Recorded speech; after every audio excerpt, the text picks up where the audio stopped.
Voters in Missouri will head to the polls tomorrow for their primary elections. 11 Republicans there are facing off in tomorrow's Senate primary, but only 4 of those have actually reported fundraising to the Federal Election Commission.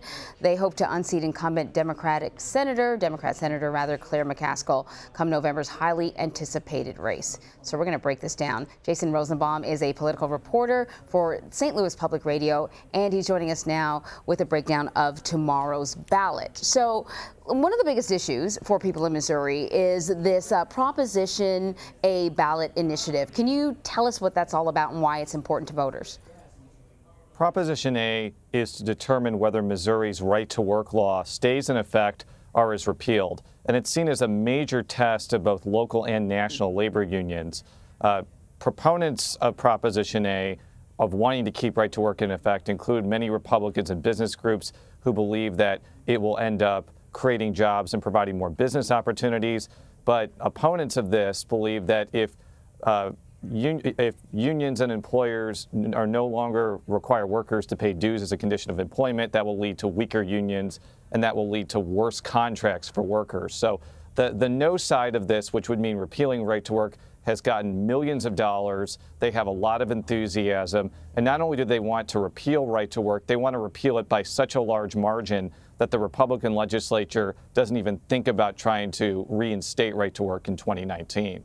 Oh, that's so interesting. Let's talk about Cory Bush. He's a Democrat. He's running for Missouri's 1st congressional district. She is running, I should say, a similar campaign to New York's Alexandria Ocasio-Cortez, right? So that was a very unique race here in New York. But I'm wondering if that same strategy, particularly left-leaning Democrat, will work in Missouri. It remains to be seen because Lacey Clay, the person that Cory Bush is running against, has a very formidable political organization. His father served in Congress for many decades, and neither Lacey Clay nor his father, Bill Clay, have ever lost an election before. The other issue is that Lacey Clay and Cory Bush have fairly similar views on issues. Many supporters of Cory Bush are trying to paint Lacey Clay as an establishment Democrat who doesn't ascribe to progressive values, but Lacey Clay is pointing out that, like Cory Bush, he supports Medicare for all. He is generally opposed to military interventionism, and it may be a closer race than usual because Cory Bush has a lot of very enthusiastic supporters and the endorsement of Alexandria Ocasio-Cortez, but Clay does have the organization and the history in the district, so it's one to watch. What else are you watching when it comes to the congressional races? One of the other races that we're watching is the Democratic primary in Missouri's 2nd congressional district, which includes many of the St. Louis suburbs. Ann Wagner is the incumbent. She has a big financial advantage. But whoever comes out of that Democratic primary, whether it be Court Van Ostrin or Mark Osmak, may be more competitive than usual because there's all this talk nationally about suburbs going more toward the Democrats. These are very conservative-leaning suburbs that have a lot of socially conservative voters, but Ann Wagner is clearly taking this seriously. She's run ads for the first time in several election cycles, and everybody is expecting this race to be much more competitive than usual, and that's why people are looking to see who comes out of that Democratic primary. So what about Missouri's Senate race? It's going to be watched this November. The candidate that the president is backing is Republican Josh Hawley. What can you tell me about Josh Hawley and whether or not getting the support of the president will help him? I think it has to help him. President Trump won Missouri by almost 20 percentage points. He's endorsed him. Vice President Mike Pence has also endorsed Josh Hawley, who's the incumbent attorney general. There are a couple of Republican candidates, namely Austin Peterson and Tony Minetti, that have raised more than $200,000 and have tried to gain some support from the GOP electorate.